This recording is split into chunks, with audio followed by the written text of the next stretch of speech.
Wenn ich ehrlich bin, mit nicht so vielen konkreten. Bin nach der Schule für ein Jahr zum Hergegangen, habe dort eben genug Zeit gehabt, darüber nachzudenken. Mathe ist da sehr spät rausgekommen und ich mir gedacht, ich werde wahrscheinlich einfach mit den Sachen weitermachen, die ich in der Schule gelernt habe. Da habe ich mich variiert, wie ziemlich viele andere auch, aber das war kein Problem.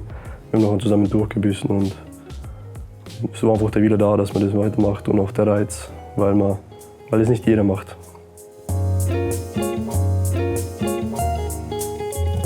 Also das Studium der Mathematik ist sehr aufbauend. In den ersten paar Semestern lernt man die Grundlagen für alle späteren Fächer. Man lernt Analysis, Algebra, lineare Algebra und dergleichen.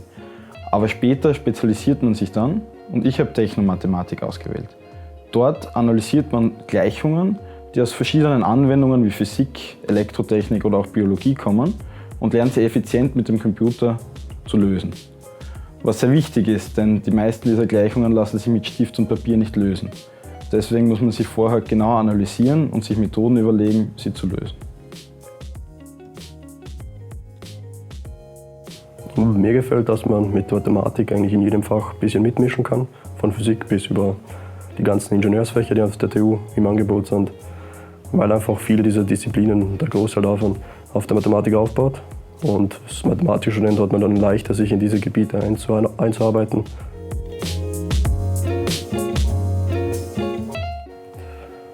Wie ich an der Bachelorarbeit gearbeitet habe, davor habe ich eben zuerst auch ein Seminar abgeschlossen und allgemein in diesen 2 Lehrveranstaltungen habe ich mich in Gebiete eingearbeitet, die vielleicht nach dem Studium kommen könnten.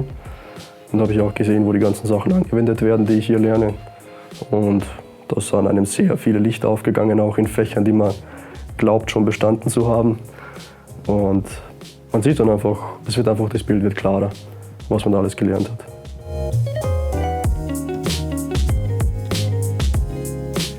Ich habe in der Schule an dem Projekt Studieren, Probieren teilgenommen, wo man einen Tag an der Universität das Leben eines Mathematikstudenten führt, Vorlesungen besucht und auch sonst an der Universität ist.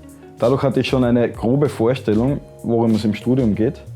Was ich aber gerne gewusst hätte, ist, dass es sehr hilfreiche Studienvertretungen gibt, wo man sich immer hinwenden kann, wenn man ein Problem hat. Am besten kontaktiert man diese einfach per E-Mail, wenn man schon vor dem Studium Fragen hat. Also die größte Herausforderung war, sich auf diese neue abstrakte Denkweise einzulassen und auch zu verstehen, dass Mathematik auf der Universität was ganz anderes ist als in der Schule. In der Schule wird meistens nur gerechnet, aber in der Universität geht es dann oft hauptsächlich um Beweise. Das Bachelorstudium ist bei mir schon vorbei, schon am Ende meines Masterstudiums. Und da habe ich einfach meine Vertiefung ausgebaut, eben Technomathematik.